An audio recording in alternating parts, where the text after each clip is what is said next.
Belinda's POV. Sakay ng private jet, bumiyahe kami pabalik ng Pilipinas. Kasama ko si Nanay Caridad pati na din ang aking baby na si Rebecca. Pagbaba ng private jet ay agad kami sinalubong ng sasakyan ni Kuya Dexter. Balik sa dating gawi ang buhay ko, may nakabuntot na namang bodyguard sa amin habang bumabiyahe kami pupunta sa bahay ni Kuya Dexter sa Makati. Doon ko napiling tumira hanggat nasa Pilipinas pa kami.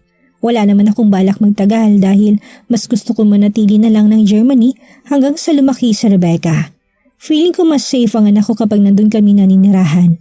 Pagod na ako sa buhay dito sa Pilipinas at ayaw ko na ng intriga.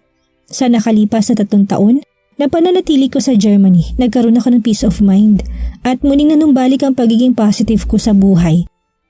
Pagdating sa bahay agad na sumalubong sa akin ang munting salo-salo na inihanda ng mga kapatid ko. Agad ako niyakap ni Ate Lucinda at Harleen. Buntis na si Harleen kaya minamadali na nilang dalawa ni Kuya Dexter ang ikasal sa simbahan. Masaya ako para sa kanila. Yun no, akala ko talaga tatablahin mo ko bunso eh. Magtatampo talaga ako sa'yo kapag hindi ka umuwi. Ikaw pa naman ang maid of honor namin ni Harleen. Nakangiting wika ni Kuya Dexter sa akin pagkatapos akong yakapin. Matamis akong umiti dito. Hindi kita matitiis no, isa pa, may isang salita ako. Hindi din ako papayag na hindi masaksiyan na pag-iisang dibdib ng isang Dexter Almera. Natatawa kong sagot dito. Oh my God! Eto na ba si Rebecca? Grabe ang bilis niyang lumaki bunso. Super cute naman ng batang to. Wika naman ni Ate Lucinda at pinanggigilan ang mukha ng anak ko na noon ay natutulog sa kanyang stroller. Nagising naman ang aking anak at umiyak. Agad ko tong binuhat at siniyaw-sayaw. Ay, si Lucinda talaga. Ginising pa talagang bata. Buti sana kung marunong ka magpatahan eh. Reklamo naman ni Kuya Wagon. Tumigil ka nga kuya. Kasalanan ko ba kung nakukyutan ako sa pamangkin ko? Palibhasa kasi wala ka pang anak kaya hindi mo ramdam ang mga nararamdaman namin kapag nakakita ng anak ng iba. Sagot naman ni Ate Lucinda. Pinaningkitan naman ng mata ni Kuya Wagon ng kapatid. Natawa ko sa kanilang dalawa. Tama na nga yan, kararating lang namin pero mukhang magbabangay na naman kayo. Dapat masaya tayong lahat dahil kumpleto tayo. Wika ko sa mga to. Tumigil naman ang dalawa't nilapitan ako ni Kuya Wagon para kuhain si Rebecca sa akin. Eto na lang daw munang kakarga sa bata para makakain ako. May inihanda kaming kaunting salo-salo para sa'yo. Halika na, kumain ka na muna para makapagpahinga ka. Dahil marami tayong gagawin bukas. Alam mo naman next week ng kasal ni Kuya Dexter. Wika ni Ate Lucinda. Agad akong tumangot binalingan si Nanay Caridad. Alam kong gutom na din ito dahil hindi naman kami masyadong kumakain kapag nasa biyahe. Agad naman tumalima si Nanay at umumpo na din sa tabi ko. Nasaan palang mga babies mo ate? Tanong ko kay Ate Lucinda. Hindi ko nakikita ang mga anak nito pati na din si Philip. Nasa entertainment room. Kasama nila si Philip. Alam mo namang libangan na mag-ama ko ang panunod ng mga Disney cartoons? Sagot ni ate. Tumango naman ako at nag-umpisa ng kumain. Mabuti naman at hindi nababagot si Philip. Imagine, para siyang bumalik sa pagkabata dahil sa pinapanood niya. Sagot ko. Naku, mukhang mas adik pa yata kumpara sa mga bata eh. Siya pang una nagyayang manood. Grabe, walang ginagawa ang mga yan kung hindi manood ng mga palabas na yan. Wala akong hilig kaya hinahayaan ko na lang. Sa bagay, magandang banding din niyo sa mag-ama. Buti na nga lang si Kuya Dexter, nagtino na din. Mukhang dadaming bata sa pamilya natin ate. Natutuwa akong wika dito. At kapag marami, mas masaya. Ay, si Kuya Wago naman hindi ko alam kung may balak pa bang mag-asawa. Masyadong pihikan pa rin. Ang dami naghahabol na babae, wala man lang magustuhan kahit isa. Wika ni ate. Agad naman ako napatango. Kaya nga ate, baka naman may kakilala kang artista na pwede nating ireto kay kuya. Sagot ko. Ilang beses ko nang dinalhan ng babae yan. Wala talaga matipuhan.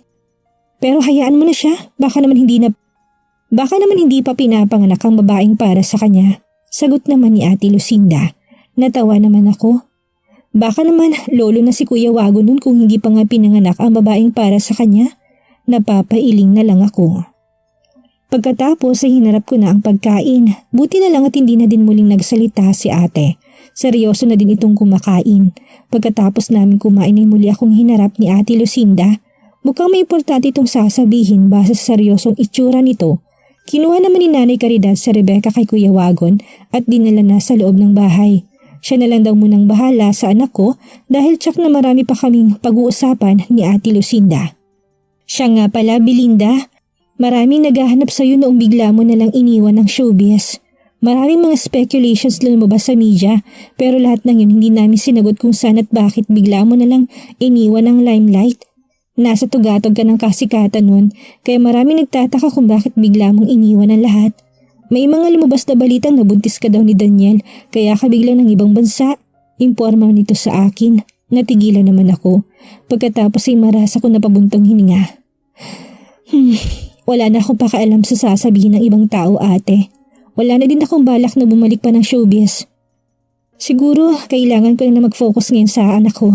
Kay Rebecca, ayaw ko nang maulit pang mga nangyari noon. Malungkot kong sagot kay ate. Pagkatapos naglagay ako ng wine sa aking kupita. Kahit naiiwan mong showbiz, hindi ka pa rin titigilan ng media, Belinda. Minsan kang naging bahagi ng entertainment industry dito sa Pilipinas at kapag may makakita sa in public, siguradong babatuhin ka ng maraming intriga. Lalo na kapag malaman nilang nagkaanak ka. Sagot naman ito. Napaisip ako, hanggat maaari ayaw ko magiging limitado ang galaw namin ng aking anak. Hindi naman ako magpapaepekto sa mga intriga pero ayaw kong pati pangalan ng anak ko'y makakaladkad. Gusto ko mamuhay ng normal, Sir Rebecca. Hihintayin ko lang na matapos ang kasal ni Kuya Dexter at babalik din kami kagad ng Germany, ate. Wala na akong balak pa magstay ng matagal dito sa Pilipinas. Pakiramdam ko, hindi para sa akin ang bansang to. Malungkot kong sagot. Natigilan naman si Ate Lucinda. Pero iba pa rin kung lumaki si Rebecca sa bansang ito, Belinda. Mas magiging masaya siya dito kasama ng mga pinsan niya. Sagot ni ate. Malungkot akong tumitig dito. Yes, I know. Pero hindi may itatagong nagkatrauma ako sa bansang ito, ate. Masyadong masakit ang mga nangyari noon at kapag nandito ako sa bansang ito, naaalala ko lang ang lahat. Nakapag-create na kami ni Rebecca ng magandang alaala sa Germany. Mas safe kami doon. Kung hindi lang dahil sa kasal na to ni Kuya Dexter, never na akong tutungtong sa bansang ito. Ayaw ko na, ate. Sagot ko dito at biglang pumatak ang aking luha. Naalala ko naman si Raven Addy. Siguro kung hindi din kami umuwi ng Pilipinas, hindi sana ito nawala sa akin. Nagkamali na ako noon at ayaw ko nang maulit ang bagay na yun ngayon. Kaya iiwas ko si Rebecca sa lahat. Mabubuhay kami lang.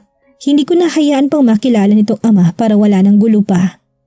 Pag-isipan mong lahat, Belinda.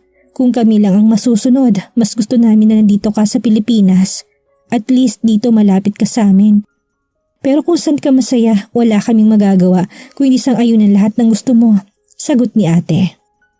Agad ko namang pinunasan ang luha ko sa mga mata pagkatapos ay nakangiting tumitig dito. Salamat ate, kahit kailan hindi niyo ako pinabayaan. Hindi kayo nagsasawang umintindi sa akin. Kahit minsan napaka-immature ko na pero nandyan pa rin kayo para umalalay sa akin. Kaya nga nahihiya na ako eh. Kaya nga ito isa sa mga dahilan kung bakit mas gusto kong tumira sa malayo. Ayaw ko nang isipin niyo pa ako. Gusto ko ipakita sa inyo na kaya ko ng sarili ko. Sagot ko dito. Naluhan naman si ate sa aking sinabi. Pagkatapos ay hinawakan ako nito sa kamay. Tama na nga, masyado na tayong nagiging madrama. Saka na natin pag-usapan ng mga bagay-bagay. Ang importante nandito ka ngayon, Belinda. Gusto ko sulitin ang mga oras na kasama ka namin dito sa Pilipinas. Nakangiti nitong wika. So anong plano natin ate? Alam mo, sa totoo lang, gusto ko na ulit maranasan ang nightlife dito sa Pilipinas. Halos 3 taon ko ding binurong sarili ko sa bahay lang. Sa Germany, mas maigi sigurong lumabas tayo ngayon? Sa bar na lang natin itutuloy ang tsismisan natin. Total hindi naman ako napagod sa biyahe dahil natulog lang naman kami kanina sa private jet hanggang sa nakarating kami dito sa Pilipinas. Natatawa kong wika kay ate. Natigilan naman ito. Hindi kaya delikado? Paano kung may makakita sa'yo ng mga reporters? Tsak na pagkakaguluhan ka? Sagot nito. Umiling naman ako. Ate, 3 taon na ako nawala sa limelight. Siguro naman sa 3 taon na yun marami nang pumalit sa akin. Ayaw ko maging assuming no, pero kung may makakilala mo sa akin, hayaan mo sila. Ang importante, ma-enjoy natin ang pagstay ko dito sa Pilipinas. Manghihiram na lang tayo ng mga bodyguard kay Kuya Dexter. Sagot ko dito. Natigilan naman ito't nag-isip. Pagkatapos iniwan ako sandali at kinausap si Kuya Dexter. Tahimik lang ako nanonood sa pagtatalo ng dalawa kong kapatid. Pagkatapos ay lumapit sa akin si Kuya Dexter. "Sure ka ba na lalabas ka ngayon? Hindi ka ba napagod sa biyahe?" Tanong ni Kuya sa akin. "Parang gusto ko kasing mag-bar hopping ngayon, Kuya. Huwag kayong mag-alala, hindi naman kami magpapakalasing. Kung gusto mo pwede kayong sumama sa amin." Sagot ko naman. Agad naman itong umiling. "Hindi ako pwedeng sumama sa inyo. Buntis si Harleen at hindi maganda sa kanyang pumupunta sa ganyang lugar. Mabuti pa magpasama na lang kayo kay Wagon at sa mga bodyguards." Uwi ka nito. Sumulyap ako kay Ate Lucinda. Abala na ito ngayon sa pakikipag-usap sa cellphone. "Great! Don't worry Kuya Dexter. Magkikita kami nila Monique sa bar. Hindi naman kami mapapahama kasi bubuntutan naman kami ng mga bodyguards. Isasama ko na din si Philip. Bahala naman ng mga yaya sa mga anak namin." Sagot naman ni ate pagkatapos nitong maibaba ang tawag. "Okay, fine. Basta mag-iingat kayo. Lalo ka na Belinda. Huwag ka magpakalasing at umuwi ka agad." Bili ni Kuya Dexter. Agad kaming nagpahatid sa bar ni Ate Lucinda. Hindi na sumama si Kuya Wagon sa amin dahil wala daw itong hilig na tumambay sa mga maiingay na lugar. Sumama naman si Philip at sakto daw dahil kasama din ni Ate Monique ang kanyang asawa. Kahit papaano ay hindi maboboard si Philip. "Oh my God! Ikaw na ba yan, Belinda? Grabe, sobrang ganda mo pa rin. Parang lalo kang bumata." Natutuwa nitong wika at agad kaming nagbeso. Pagkatapos ay agad kaming umorder ng maiinom. Tawanan at kamustahan ang aming ginagawa. Enjoy pa rin kasama si Ate Monique. "Ate, magsi-CR muna ako." Paalam ko sa mga to. Gusto ko kasing umihi. Hindi namin namalaya na namparami na kami ng iniinom na alak. Agad akong pumasok sa CR at umihi. Pagkatapos ay tiningnan kong aking sarili sa harap ng salamin. Nakita kong saya sa aking mga mata. Aminado ako na nakamove on na ako sa mga nangyari sa akin noon. Dahil kay Rebecca, pinilit ko magiging matatag. Ngumiti ako sa harap ng salamin. Pagkatapos ay niretouch ko muna ang aking makeup at dinagdagan kong aking lipstick. Aminado ako malaki ng pinagbago ko ngayon. Hindi na nakikitaan ng lungkot ang aking mga mata. Simula nang dumating sa buhay ko si Rebecca, ay nagiging masayahin na ako. Kaya naman hindi ko na pinagsisisihan ang ginawa ko noong pakikipagtali kay Arthur bago ako lumayo. Nagbunga ito ng isang napakagandang bata at wala akong balak na ipakilala ito sa kanyang tunay na ama. Palabas na ako ng CR nang biglang bumukas ang pinto ng isang cubicle. Lumabas ang isang babae. Agad niya akong tinitigan na parang kinikilala. "Miss Belinda? Belinda Almera?" Tanong nito sa akin. Tinitigan ko lang ito. Hindi ko kasi maalala kung saan ko to nakita pero parang familiar sa akin ang mukha niya. "Yes, may I know you?" Nag-aalangan kong tanong. Hanggat maaari ayaw ko makipag-usap sa isang taong noon ko palang nakikita. Christy Salud ng Showbiz Chikadora. Naku, hindi ko akalain magkukurso ang landas natin dito. Alam mo, mumuntik na ako mawala ng trabaho ng dahil sa'yo. Ako kasi naka-assign para magbalita kung anong latest sa buhay showbiz mo kaya lang bigla ka naglaho. Uwi ka nito. Napangiwi ako dito. Naalala ko na ito yung chismosang reporter na lagi nakabuntot sa akin noon. Halos lahat ng kilos ko'y alam nito at agad na binabalita sa social media. "Kamusta ka na? Pwede ba ako makapag-selfie sa'yo? Pwede ba kitang ma-interview ngayon?" Excited na tanong nito sa akin. Agad naman ako umiling at tanda ng pagtanggi. "Pasensya ka na, Miss Christy. Hindi na kasi ako interesado ngayon sa showbiz eh. Pero pwede pa din naman tayong mag-selfie kung gusto mo." Sagot ko dito para matigil ng pag-uusap namin. Tsak na hinintay na ako ni ate at Monique sa table namin. Agad naman itong kinuha ang cellphone at agad na nakipag-selfie sa akin. Pagkatapos ay agad ko itong iniwan sa loob ng CR. Hindi ko na pinansin ang masayang ngiti sa labi ni Christy Salud. Arthur's POV. Hindi ba't sinabi ko nang tapusin niyo agad ang pinapagawa kong presentation sa'yo? Anong ipe-present natin kay Mr. Sandoval bukas ng umaga? Galit na sigaw ko sa aking empleyado dito sa opisina. Bukas pa naman ang umaga ang presentation na gagawin namin kay Mr. Sandoval. Pero dahil nagiging perfectionist na ako, gusto ko ngayon pa lang ay tapos na ito para ma-review kung may dapat bang ipadagdag o ibabawas. Pasensya na po kayo sir, matatapos na po ito agad before mag-lunch break.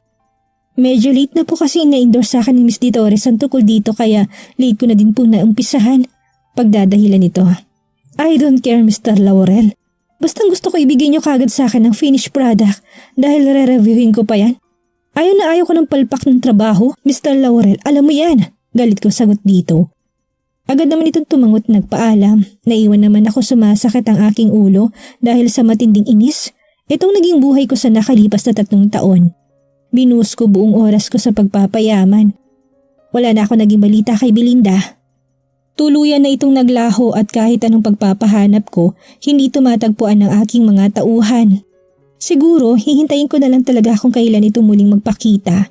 Sila mommy at daddy naman ay muling bumalik ng hasyenda.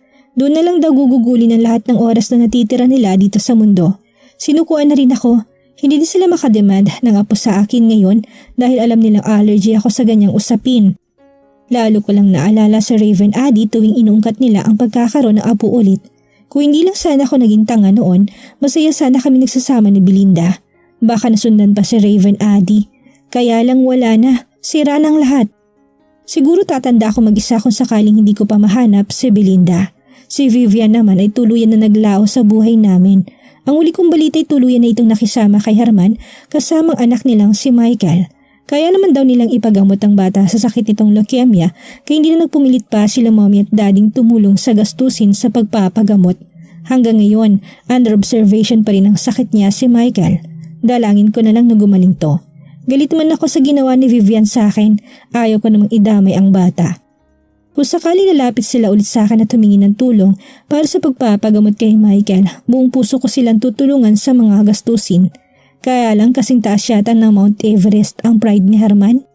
Hindi lingid sa akin ang ginagawa nilang dalawa ni Vivian ngayon para kumita ng pera. Well, wala na akong pakialam sa bagay na yon. Buhay nila yan at choice nila kung magpapakabuti o magpapakasama man sila. Basta wag lang nila ako ulit guluhin. Tumayo ako't malungkot na tumanaw sa kawalan. Glass wall ang buong paligid ng opisina ko kaya kitang-kita kong naglalakihang building sa paligid ko. Nasa 25th floor ako kaya maganda sa mga mata ko nakikita sa ibaba. Kahit gaano ako ngayon ka-successful, masasabi ko pa rin akong pinakamalungkot na tao sa mundo. Hindi ko alam kung may pag-asa pa ba akong sumaya. Siguro ito na yung tunay na kaparusahan sa mga kasalanan kong nagawa. Kailangan kong tanggapin ang kapalaran ko at mamuhay ng tahimik at nag-iisa.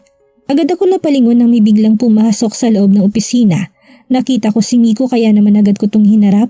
Hindi ko alam kung ano na naman ang kailangan nito at kung bakit ang aga-aga nitong dumaan dito sa akin. Sa nakalipas sa 3 taon, itong nagiging karami ko sa buhay. Hindi ako nito iniiwan at laging pinapaalala sa akin na ayos lang ang lahat. Hindi ako dapat sumuko sa buhay dahil bilog ang mundo. Anong masamang hangin na nagdala sa'yo dito at bakit ang aga mo? Agad na tanong ko dito at muli akong umupo sa swivel chair. Pinindot ko muna ang computer monitor sa harap ko agad na lumabas ang picture ni Belinda sa screensaver ng computer. Tinitigan ko muna ito bago binaling ang tingin kay Miko. Wala lang, bigla kasi kitang naisip at wala namang masyadong ginagawa sa opisina. Kaya pumunta na lang ako dito. Natatawa nitong sagot. Hindi pa rin ito nagbabago, napakamasayahin pa ring tao. Sa bagay, masaya ito sa buhay nilang dalawa ni Gemma. Hindi ko malang naririnig na nag-aaway ang dalawang ito. Kung malas ako sa buhay pag-ibig, sobrang swerte naman si Miko. Gusto mo lang yata makita kung gaano ko ka miserable Sagot ko naman habang nilalaro-laro sa kamay kong isang ballpen. Natawa naman to. Actually, may purpose ang pagdalaw ko sa'yo. Alam mo ba na ang kumakalat na balita ngayong umaga? Seryoso nitong tanong sa akin. Umiling ako. Paano ko malalaman busy ako sa negosyo ko? Maaga palang pinapainit ng ulo ko ng ilan ko empleyado. Sabi ko na nga ba't wala ka pang alam Buti na lang talaga't pinuntahan kita dito. Bakit ba kasi hindi ka nanonood ng morning chismisan? Yan tuloy-uli ka na sa mga balitang lumalabas sa social media. Sagot nito. Napabuntong hininga ko't sumandal sa swivel chair. Kung hindi naman importante ang dala mong balita, huwag mo nalang sabihin sa akin. Masyado akong busy para sa mga ganyang bagay. Sagot ko dito, tumawa naman to. Pagkatapos ay muling sumeryoso. Ikakasal na pala si Dexter Almera next week. Seryoso nitong wika. Natigilan naman ako. Alam ko nang tungkol sa pagpapakasal ni Dexter pero hindi ko alam na next week na pala yon. Ano ngayon? Invited ka ba? Tanong ko dito. Muli itong tumawa. Hindi tayo close sa pamilyang yun. Kaya paano tayo imbitahan? Kahit nga si Philip walang pakialam sa atin Tuluyan na tayong tinakwil ng taong yun. Sagot naman ito. Alam mo naman palang hindi tayo invited, bakit kailangan pong sabihin sa akin ang bagay na yan? Tanong ko dito, natigilan to pagkatapos makahulugan akong tinitigan. May isa akong kakilalang invited sa wedding. Nakita ko invitation card ni Dexter Almera kasi aksidente niya tong naiwan sa opisina nung isang nakipag-meeting sa akin. Kaya alam ko na kung sinong mga dadalo sa kasalang yun. And sad to say, hindi tayo kasali sa listahan. Tumatawa nitong wika.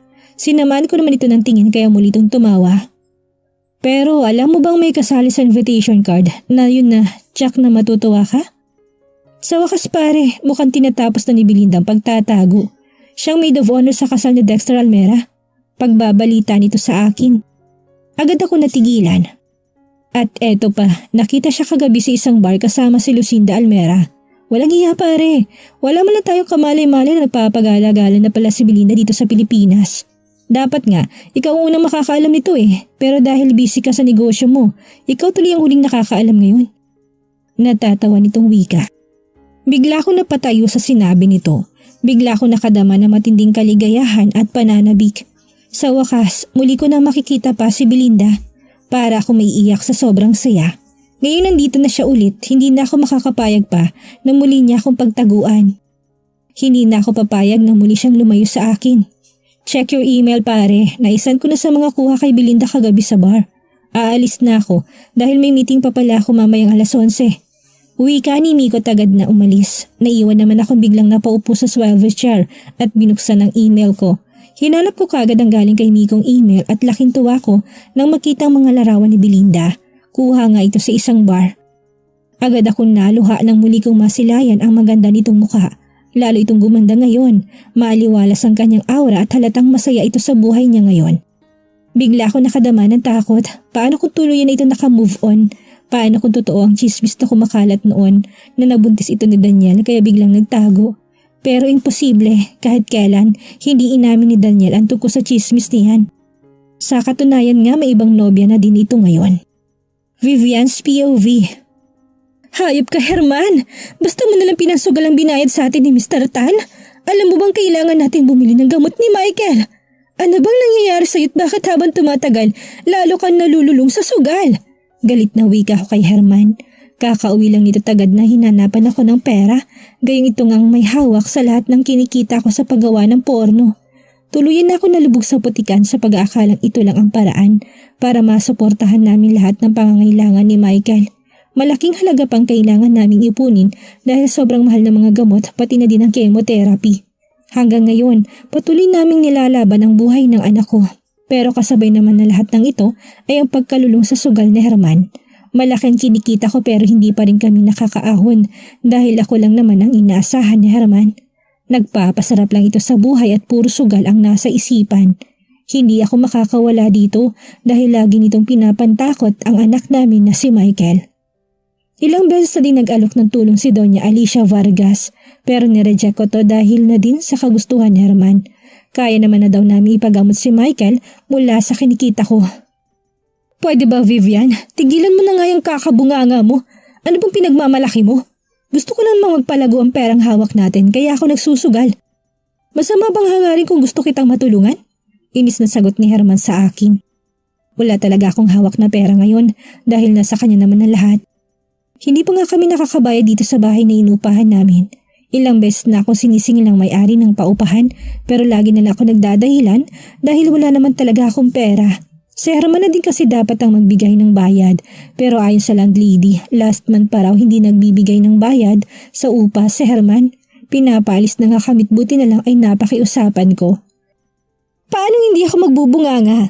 Inubos mo na naman ang pera natin. Alam mo kailangan ko yun dahil sa mga reseta kay Michael. Ano na lang ngayon ang gagamitin natin kung lahat ng pera ay naipatalo mo na sa sugal? Inis kong sagot dito. Agad namang lumapat sa pisngi kong palad nito. Ganito naman lagi kapag nakikipagtalo ako dito. Laging dinadaan sa pananakit ang lahat. Wala kang karapatang sagot-sagutin ako ng ganyan, Vivian. Kung hindi dahil sa akin, hindi tayo kikita ng ganong kalaking halaga kaya wala kang karapatang magreklamo. Kakausapin ko si Mr. Tan para bigyan ka ulit ng project. Favorite porn star ka naman ng inchik na yun eh. Kaya wala tayong dapat ipag-alala kung tungkol sa pera lang naman ang pag-uusapan. Sagot naman ni Herman. Agad na tumulong luha sa aking mga mata. Sa totoo lang, gusto ko nang iwanang ganong klaseng trabaho. Nawawalan na ako ng respeto sa sarili ko habang tumatagal. Hanggang kailan ako magtitiis sa ganitong trabaho, Herman? Akala ko ba, hahayaan mo na akong tumigil sa ganitong kalakaran kapag makaipon na tayo? Pero ano to? Bakit mo nilulustay ang pera sa walang kwentang bagay? Umiiyak na tanong ko dito. Galit na napatitig sa akin, Sir Herman. Pero wala pa tayong naiipon, hindi ba? Bakit ba habang tumatagal, nagiging matigas ang ulo mo? Nag-i-enjoy ka rin naman sa trabaho mo ah. Ano pa bang nerereklamo mo? Bubuka ka lang, pera kagad. Mahirap ba yun? Akala ba natutuwa ako kapag nakikita kong ginagamit ka ng ibang lalaki? Hindi, Vivian. Nasasaktan ako. Kaya nga ako nagsusugal sa pagbabaka sakaling manalo ako ng milyones para makaalis ka na sa lintik na trabahong yan. Galit na sigaw nito sa akin pagkatapos ay iniwan ako nito. Nanghihina naman ako na paupo sa sofa. Nagiging impyerno ng buhay ko simula nang nilisan namin ang pamilya Vargas. Buti pa't hindi ko nalang tinabla ang tulong na inaalok sa akin ni Doña Alicia. Hindi sana ganitong naging buhay ko ngayon. Isang babaeng walang dignidad. Mami, sinasaktan na naman po ba kayo ni Daddy?